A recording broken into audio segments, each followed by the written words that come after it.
Hello everyone, आप सभी को मेरा नमस्कार। हम डिस्कस करेंगे ओल्ड पेंशन स्कीम और न्यू पेंशन स्कीम के बारे में। मेरी कोशिश यही रहेगी कि कम से कम टाइम में मैं आप सभी तक ज़्यादा से ज़्यादा नॉलेज पहुंचा सकूं। देखते हैं ओल्ड पेंशन स्कीम क्या है। ओल्ड पेंशन स्कीम एक रिटायरमेंट प्लान है जो कि 1950 में 1950 में लाया गया था और ये सिर्फ और सिर्फ गवर्नमेंट एम्प्लॉय जो कि हमारे देश में काम करते हैं उन्हीं के लिए लागू पड़ता है। तो ओल्ड पेंशन स्कीम सिर्फ गवर्नमेंट एम्प्लॉयज़ के लिए ही था। इस ओल्ड पेंशन स्कीम के अंतर्गत गवर्नमेंट एम्प्लॉय को अपने रिटायरमेंट होने के पहले यानी कि उनका जो लास्ट ड्रॉन सैलरी था, आखिरी महीने में उनका सैलरी था, उसका 50% मंथली सैलरी की तरह मिलता है रिटायरमेंट होने के बाद। और साथ में डियरनेस अलाउंस भी मिलता है। और ये मंथली पर पेंशन उस पर्टिकुलर इंसान को ज़िंदगी भर तक मिलता है। जब तक उनका देहांत या डेथ ना हो जाए तब तक उनको पेंशन मिलता ही रहता है। और अगर वो मर भी गए तो उसके वाइफ को यानी कि उनके स्पाउस को या उनके बच्चों को जो उनको पेंशन मिलता था 50%, उसका 50% एज अ फैमिली पेंशन उनके फैमिली को, स्पाउस को मिलेगा। अभी उस पेंशन के साथ डियरनेस अलाउंस भी मिलता था। तो डियरनेस अलाउंस साल में 2 बार बढ़ता है, तो पेंशन भी साल में 2 बार बढ़ता था। इस पेंशन स्कीम में गारंटी इनकम होता है, पर इस पेंशन स्कीम को पाने के लिए एम्प्लॉय को एटलीस्ट 10 साल गवर्नमेंट ऑर्गेनाइजेशन में काम किया होना चाहिए। अब हम देखते हैं ओल्ड पेंशन स्कीम का हमने सब कुछ देख लिया। अब हम देखते हैं न्यू पेंशन स्कीम के बारे में। न्यू पेंशन स्कीम क्या है? इस पेंशन स्कीम को 2003 में एनडीए गवर्नमेंट के द्वारा लाया गया था। एनडीए मतलब नेशनल डेमोक्रेटिक अलायंस गवर्नमेंट, जो कि 2004 में लागू हुआ, 2004 में लागू हुआ। इस पेंशन स्कीम ये पेंशन स्कीम गवर्नमेंट एम्प्लॉय और प्राइवेट सेक्टर के एम्प्लॉय दोनों के लिए उपलब्ध है। पहला ओल्ड पेंशन स्कीम सिर्फ गवर्नमेंट एम्प्लॉय के लिए था और ये गवर्नमेंट एम्प्लॉय और प्राइवेट एम्प्लॉय दोनों के लिए है। इस स्कीम के अंतर्गत एम्प्लॉय को अपना 10% बेसिक सैलरी का जमा करना होता है। कंट्रीब्यूशन कितना करना होता है वो देख रहे हैं अभी। एम्प्लॉय को 10% अपना बेसिक सैलरी का जमा करना होता है और एम्प्लॉयर उसी का 14% जमा करेगा। एम्प्लॉय को 10, एम्प्लॉयर 14% जमा करेगा। इसमें रिटर्न जो होता है वो मार्केट से लिंक होता है। मार्केट से लिंक होता है यानी कि आपके पैसे जो भी जमा हो रहे हैं या फिर एम्प्लॉयर जो भी उसमें जमा कर रहा है, उस पैसे को 3 तरह के ऑप्शंस में इन्वेस्ट किया जाता है मार्केट में। तो वो कौन से हैं 3 तरह के ऑप्शन?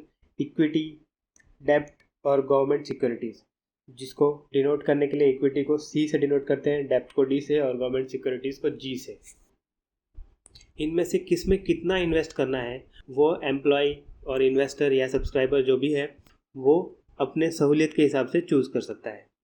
एनपीएस के इन्वेस्टमेंट रिटर्न्स फिक्स नहीं होता और इस पर मार्केट का रिस्क होता है। एनपीएस के इन्वेस्टमेंट जो होते हैं वो फिक्स नहीं होते और उस पर मार्केट का रिस्क होता है। यानी कि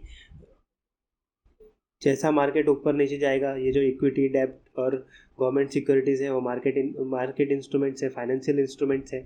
वो जैसा मार्केट में परफॉर्म करेगा, कभी ऊपर जाएगा नीचे जाएगा, उस हिसाब से आपको रिटर्न मिलेगा। एनपीएस को रेगुलेट करने वाली बॉडी पीएफआरडीए है, यानी कि pension fund regulatory and development authority. अब हम चीज़ों को टेबल के हिसाब से देख लेते हैं। तो यहाँ पर मैंने आपके लिए टेबल बना कर दिया है जिसमें ओल्ड पेंशन स्कीम और न्यू पेंशन स्कीम इंट्रोडक्शन 1950 में हुआ था ओल्ड पेंशन स्कीम का, न्यू पेंशन स्कीम का 2003 में हुआ था। गारंटीड इनकम है, गारंटीड इनकम है कि नहीं? तो ओल्ड पेंशन स्कीम में जैसे मैंने आपको बताया 50% लास्ट ड्रॉन बेसिक सैलरी का मिलता है, साथ में डीए मिलता है। और इसमें कोई गारंटीड इनकम होगा कि नहीं होगा वो मार्केट पे डिपेंड करता है, तो मार्केट से लिंक है। मिनिमम ईयर्स ऑफ सर्विस, इसमें minimum years of service 10 years है और इसमें मिनिमम ईयर्स ऑफ सर्विस 1-2 दिन, मतलब 1-2 दिन से नहीं, 1 महीने 2 महीने, जितना भी आप जितना भी इन्वेस्ट करेंगे वो मार्केट की तरह है। Tax benefit, pension amount is tax free. Old pension scheme में टैक्स फ्री है और न्यू पेंशन स्कीम में जो 60% है वो आप ले सकते हैं टैक्स फ्री जब चाहे तब। और उसमें से जो 40% है वो एज अ एन्यूटी मतलब किसी इंश्योरेंस कंपनी से उसको एज अ एन्यूटी आपको महीने महीने एज अ पेंशन मिलेगा। ये तो 60% तो आपको कभी भी मिल जाएगा और 40% एज अ पेंशन मिलेगा। डिफरेंस देख लेते हैं। Tax benefit, pension amount is tax free, तो हमने देखा है तो वही सेम रहेगा। Return certainty, guaranteed monthly return, market link return, no guarantee. Contribution, employ contribute nothing, only employer contribute. ये मेन है कि ओल्ड पेंशन स्कीम में एम्प्लॉय कुछ भी कंट्रीब्यूट नहीं करता था, सिर्फ जब वो रिटायर होते थे तो उनको सिर्फ मिलता था. और यहाँ पर हम पहले से ही 10% कंट्रीब्यूट करते हैं और एम्प्लॉयर भी हमारा 14% कंट्रीब्यूट करता है.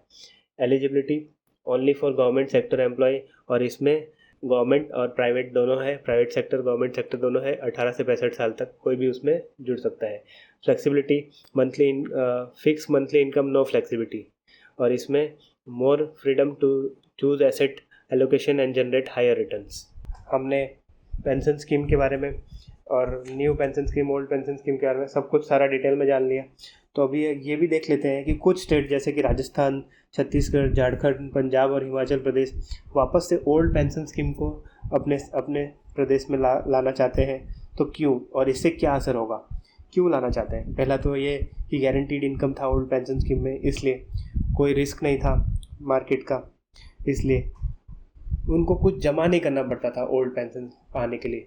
इसलिए 3 ये रीज़न है जिसके लिए वो ओल्ड पेंशन स्कीम लाना चाहते हैं. लेकिन इससे असर क्या होगा अगर वो ला भी दिए तो? एक तो फिर से सारा फंड गवर्नमेंट को रीऑर्गेनाइज करना पड़ेगा, और दूसरा गवर्नमेंट सेक्टर वालों को तो अगर ओल्ड पेंशन स्कीम आ भी गया तो ज़्यादा पता नहीं चलेगा, लेकिन जो प्राइवेट सेक्टर वाले हैं उनको बहुत फ़र्क पड़ेगा, क्योंकि उनको फिर बाद में जो ओल्ड पेंशन स्कीम है उसमें प्राइवेट सेक्टर वाले तो नहीं जा सकते, तो उनको सबसे ज़्यादा फ़र्क पड़ेगा. तो ये सारा जिस्ट पूरा का पूरा डिटेल में मैंने आपको ओल्ड पेंशन स्कीम और न्यू पेंशन स्कीम के बारे में समझा दिया है.